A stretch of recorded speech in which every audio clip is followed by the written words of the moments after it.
Assalamualaikum warahmatullahi wabarakatuh. Perkenalkan, nama saya Nabila Ayu Ramadhani dengan NIM 082111333016. Video ini akan membahas mengenai soal UAS Fisika Komputasi 2, nomor 2, mengenai gelombang yang didiskusikan menggunakan ChatGPT. Sebelumnya saya akan share screen.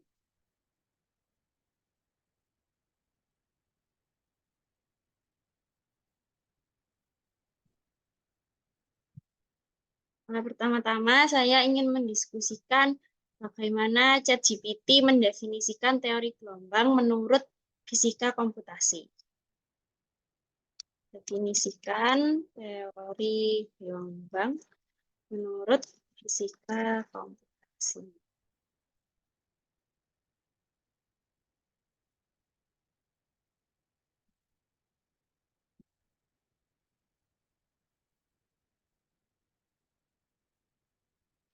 Teori gelombang dalam konteks fisika komputasi mencakup konsep gelombang yang digunakan untuk menggambarkan perpindahan informasi atau data dalam sistem komputasi kuantum. Fisika komputasi berkaitan dengan pengembangan komputer berbasis prinsip-prinsip fisika kuantum, di mana partikel-partikel subatomic seperti qubit dapat berada dalam keadaan superposisi dan terkait erat dengan fenomena-fenomena kuantum seperti entanglement. Dalam fisika komputasi kuantum, menurut ChatGPT, gelombang dapat dianggap sebagai representasi dari fungsi gelombang kuantum. Fungsi gelombang ini menggambarkan keadaan kuantum sistem dan evolusi waktu fungsi gelombang ini diatur oleh persamaan Schrödinger. Jadi ada disebut persamaan Schrödinger di sini. Dalam hal ini, gelombang dapat mencerminkan probabilitas keberadaan partikel-partikel kuantum dalam berbagai keadaan.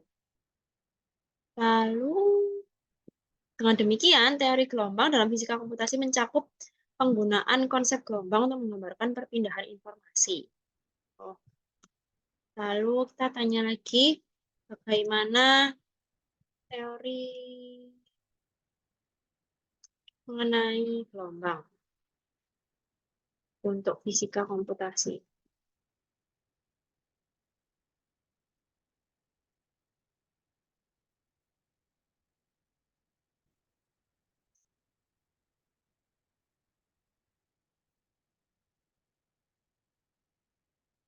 Sini ChatGPT memberikan beberapa contoh-contoh penerapannya. Beberapa contoh-contoh konsep utamanya. Jadi fungsi gelombangnya ada. Wave function-nya ini dinyatakan dalam notasi matematis. Fungsi gelombang besi memberikan informasi tentang keadaan kuantum sistem. Ada persamaan Schrödinger, kemudian superposisi sama prinsip ketidakpastian. Nah, kemudian kita tanyakan bagaimana arti fisis gelombang.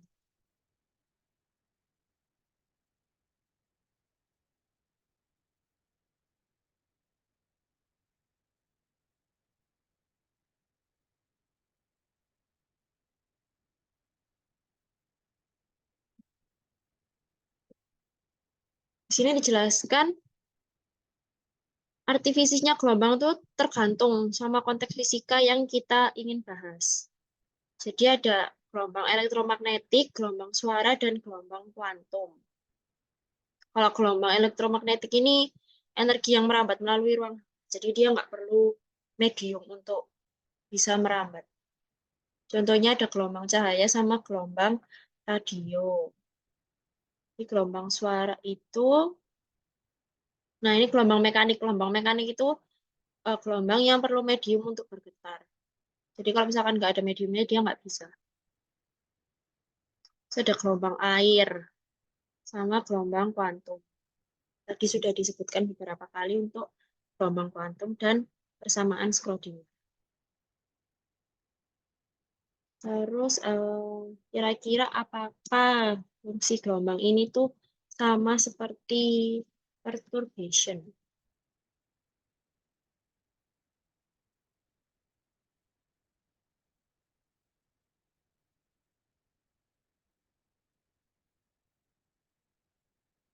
Meskipun gelombang dan perturbasi adalah konsep yang dapat muncul dalam konteks fisika, keduanya memiliki arti yang berbeda.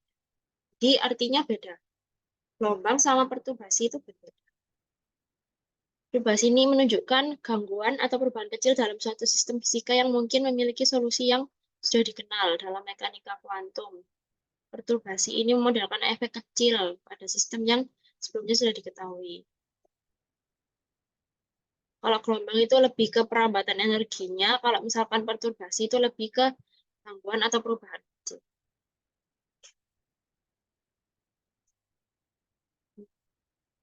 Lalu, seberapa penting teori gelombang untuk kehidupan sehari-hari?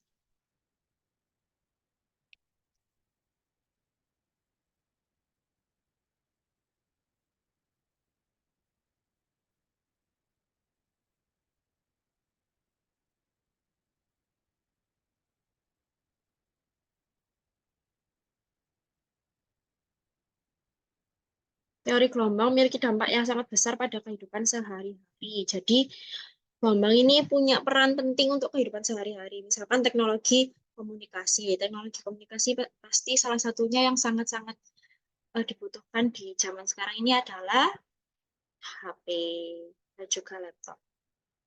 Teknologi komunikasi modern seperti radio, televisi, telepon seluler, dan Wi-Fi bergantung pada pemahaman gelombang elektromagnetik. Kemudian untuk gelombang suara, ini ada rekaman audio, teknologi audio sama alat musik, pemrosesan sinyal. Nah, ini mencakup teknik seperti transformasi Fourier. Nah, transformasi Fourier ini nanti ada di soal UAS nomor 2. Kemudian gelombang ini juga banyak sekali digunakan untuk teknologi medis. Jadi contohnya ada gelombang elektromagnetik dan ultrasonik. Nah, itu ada MRI sama CT scan. Ini penting sekali untuk di dunia medis. Kemudian ada transportasi dan navigasi. Lalu juga ada energi dan listrik.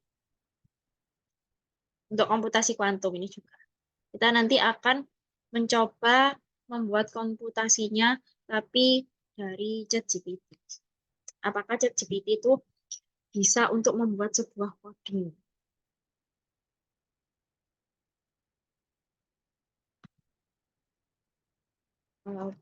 Katanya lagi, berilah persamaan gelombang yang umum digunakan.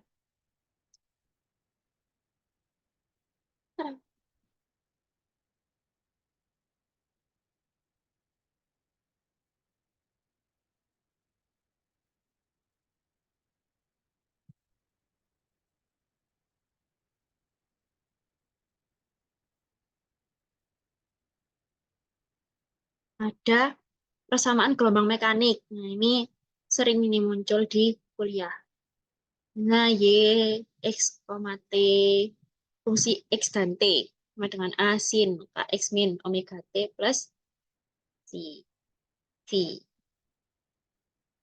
A-nya amplitudo, K-nya bilangan gelombang. Terus ada juga persamaan gelombang suara. Ini. Lalu kemudian ada gelombang elektromagnetik. Ini hampir mirip ya, tapi pakai yang pos.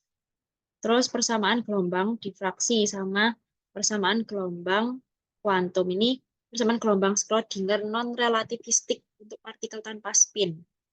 Biasanya ada yang pakai spin, ini yang tanpa spin. Kita tanya lagi, jelaskan semuanya lebih detail satu persatu.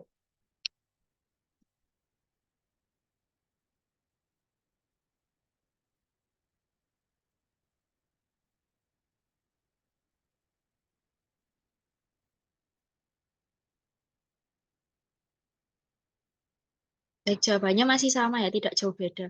Ini kan dikasih penjelasan kan tadi, kayak E itu medan listriknya, terus di sini juga ya masih sama, E itu adalah medan listriknya. Jadi sama. Kita tanya lagi. Hanya untuk persamaan analitiknya. Bagaimana dengan persamaan analitiknya?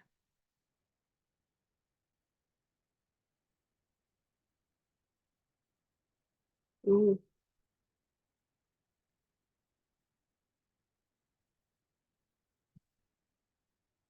Oh, ini lebih ke penjabarannya aja sih.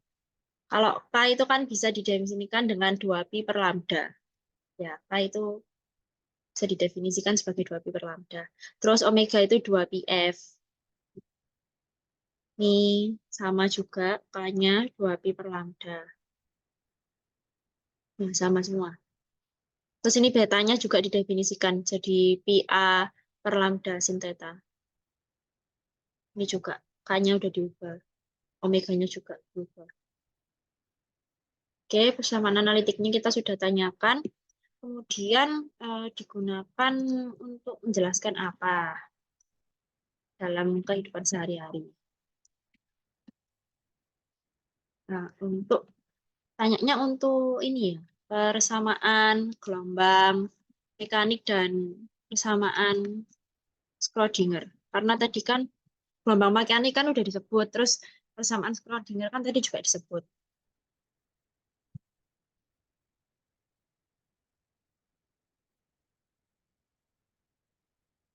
Ini gelombang mekanik tadi di awal.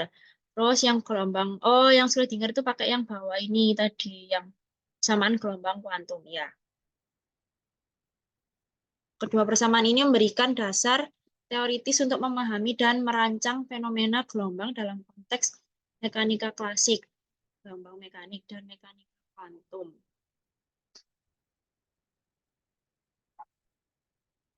Schrödinger. Nah, meskipun gelombang mekanik dan gelombang kuantum muncul pada skala yang sangat berbeda, keduanya memiliki aplikasi yang signifikan dalam berbagai aspek kehidupan sehari-hari dan teknologi modern.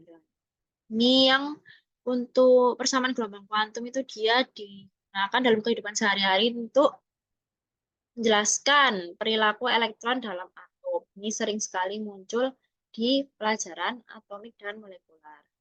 Terus digunakan juga untuk teknologi semikonduktor, yaitu merancang dan memahami perilaku semikonduktor berkaitan dengan pengembangan perangkat elektronik seperti transistor dan dioda.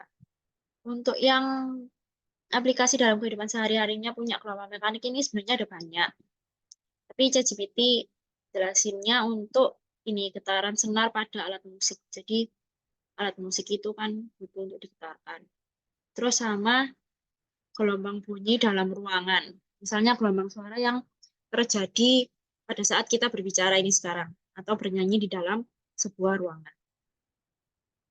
Kemudian kita akan tanya lagi hmm, bagaimana persamaan numerik untuk menyelesaikan persamaan gelombang.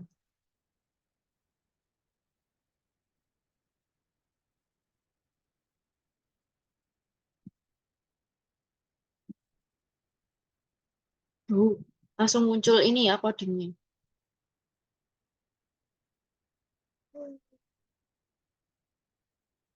Pakai apa? Oh, Python. Ini pakai Python tapi. Pemecahan persamaan gelombang secara numerik dapat dilakukan dengan menggunakan metode-metode numerik seperti metode beda hingga atau finite difference. Metode elemen hingga sama metode Fourier. Terus persamaan umumnya tadi persamaan gelombang pada tali ya ini. Do kuadrat U per do T kuadrat sama dengan C kuadrat dikalikan sama do kuadrat U per do X kuadrat. Jadi U-nya itu ada fungsi posisi sama fungsi waktu. Nih, UX, T. Posisi sama waktu. Terus C-nya itu kecepatan perambatan gelombangnya pada tali. Kalau di sini ChatGPT langsung langsung ngasih programnya. Jadi N-nya di sini itu adalah jumlah titik grid. Ini kayaknya jumlah banyaknya data. Terus yang L ini seperti panjang tali. Delta T ya pasti waktu sama yang X tadi posisi atau ruang. Tapi programnya nanti dulu karena kita masih menanyakan mengenai numeriknya. Misalkan apakah jika tidak diberi syarat batas, maka persamaan gelombang itu tidak dapat diselesaikan. Diselesaikan. Soalnya kan saya tahunya itu ada persamaan difusi. Persamaan difusi itu kan biasanya dia pakai syarat batas juga kan. Terus juga persamaan-persamaan yang Schrödinger itu kan biasanya juga dikasih syarat batas. Entah itu dari min tak hingga sampai tak hingga atau kadang ada yang dari nol sampai tak hingga.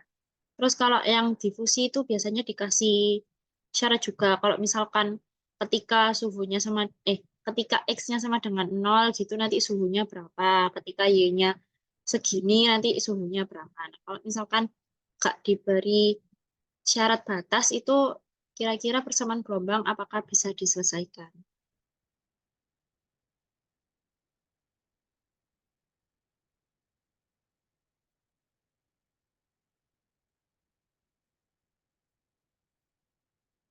Hmm.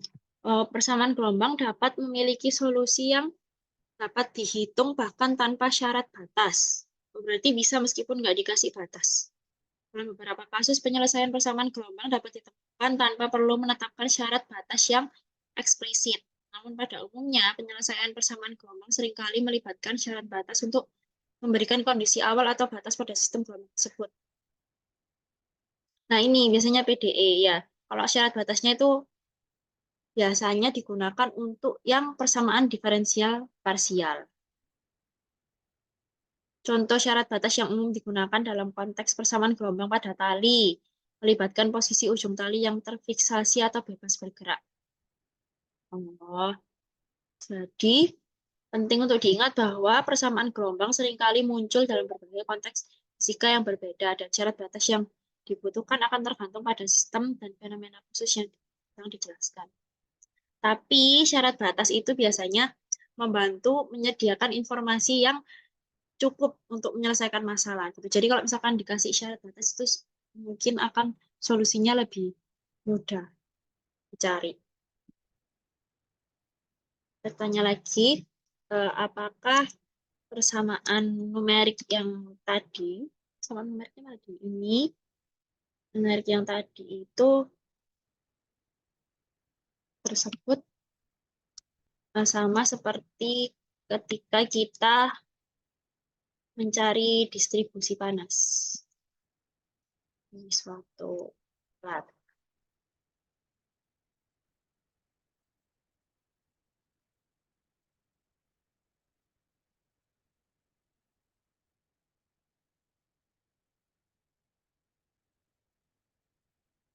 Ntar ini kok pakai Python ya?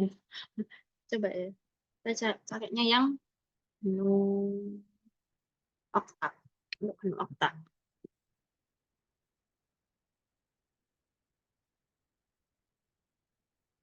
Oh, sudah berubah ya. Udah. Pendekatan numerik untuk memecahkan persamaan gelombang dan mencari distribusi panas memiliki persamaan umum, tapi bergantung pada persamaan diferensial parsial. Oh, metode numeriknya serupa, yaitu menggunakan metode Bedo hingga atau metode elemen hingga. Ini contoh persamaan untuk yang panas tadi ya, yang saya tanyakan. Jadi, do U per do T sama dengan alfa do kuadrat U per do X kuadrat. Ya sama, tetap punya kan nyari untuk fungsi posisi sama fungsi waktu. Terus alfanya ini adalah koefisien difusivitas termalnya. Nih, ini ini adalah untuk nanti. Terus kita tanyakan lagi, udah dikasih ya? Enggak, dari diskusi yang sudah kita lakukan, berilah satu contoh mengenai persamaan gelombang untuk program.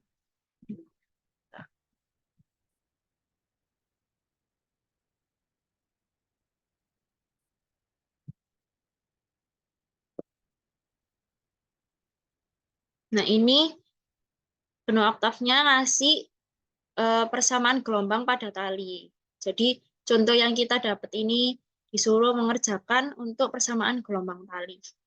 Nah, L-nya itu panjang talinya, T-nya waktu, C-nya itu kecepatan gelombangnya. Tadi kan ada di rumusnya kan ini, bagian C-nya ini. Terus NX ini jumlah titiknya sama jumlah langkah waktu. DXDT-nya langkah ruang sama langkah waktu. Nih. Terus dalam program ini kami menggunakan metode beda hingga.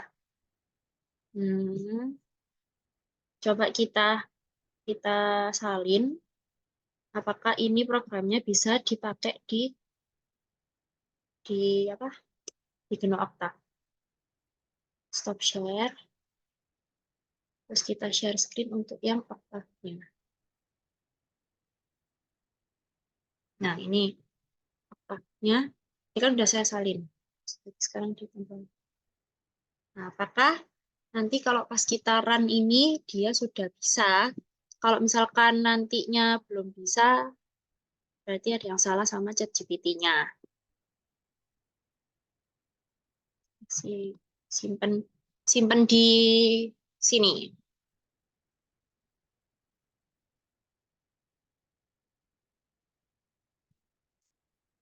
Nah, bila persamaan kelompok. Satu,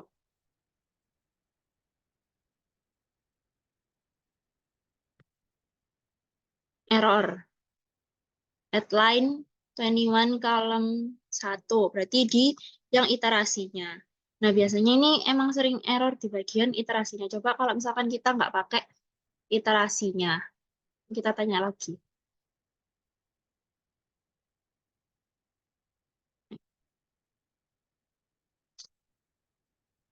Kembali lagi ke sini. Terus coba kita minta hilangkan. Hilangkan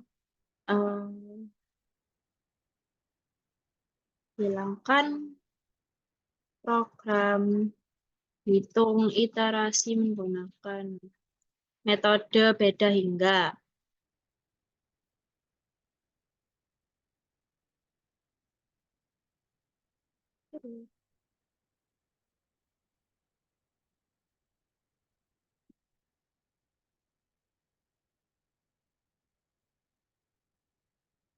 Coba kita copy lagi, terus kita ke otaknya lagi. Cobaan kedua.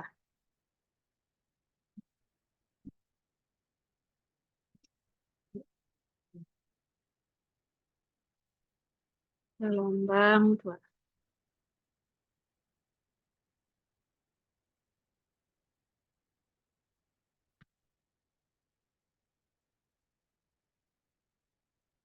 Nah, ini muncul figurnya.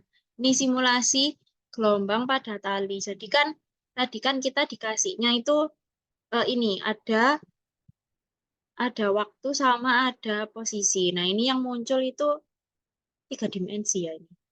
Tiga dimensi. Jadi yang Y-nya ini adalah fungsi amplitudo gelombang, terus yang X-nya ini waktu, bisa anggap aja yang Z-nya ini yang posisinya. Ini bentuknya kayak gini. Simulasi gelombang pada tali. Jadi kalau misalkan tadi iterasinya ada, nggak muncul gambarnya. Tapi kalau misalkan, bentar ini gambarnya muncul nggak ya? Nih, gambarnya itu ini. Nah, ini gambarnya. Jadi tadi itu muncul gambar untuk tiga dimensi, simulasi gelombang pada tali. Ini anggap aja yang Y-nya itu amplitudo gelombangnya, terus yang X-nya itu posisi, yang Z-nya itu waktu. Jadi ini tiga dimensi. Kalau misalkan dihilangkan iterasinya tadi, dia bisa muncul figurnya ini. Oke. Terus eh, kita coba tanyakan lagi ke ChatGPT-nya.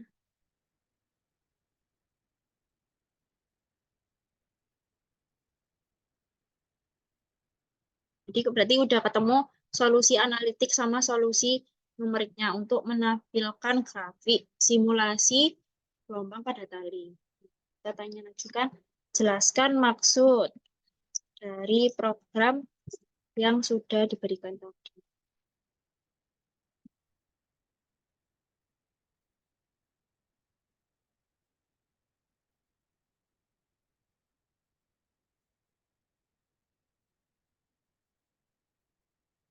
Jadi program yang diberikan ini memiliki maksud untuk mensimulasikan gelombang pada tali dan memvisualisasikan pergerakan gelombang tersebut sepanjang waktu. Oh, jadi program ini menggunakan GNU Octave untuk menghasilkan distribusi amplitudo gelombang pada tali dalam bentuk grafik 3 dimensi.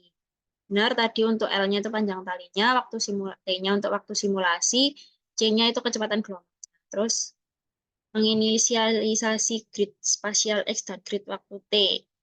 Terus kondisi awalnya itu tadi diatur menggunakan fungsi sinus. Tadi kan ada ini programnya kan pakai fungsi sin ini. Sin. Terus simulasi gelombangnya menggunakan iterasi beda hingga secara eksplisit. Jadi ini tadi itu kita pakai metode yang eksplisit. Ada yang eksplisit sama implisit. Nah, kita pakainya yang eksplisit. Menggunakan fungsi sinusoidal. Jadi sumbu X, oh benar, sumbu X-nya mewakili posisi, sumbu Y-nya mewakili waktu, sama yang Z. Ternyata yang Z-nya yang amplitudo gelombangnya. Ya, jadi program ini membantu untuk memahami konsep perambatan gelombang pada tali dan memberikan visualisasi yang sederhana. Berarti kan gini kan tadi gelombangnya. Soalnya bentuk grafiknya tadi gini.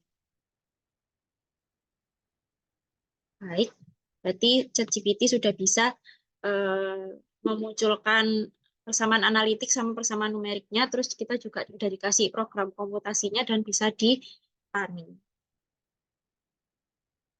Sekian dari saya.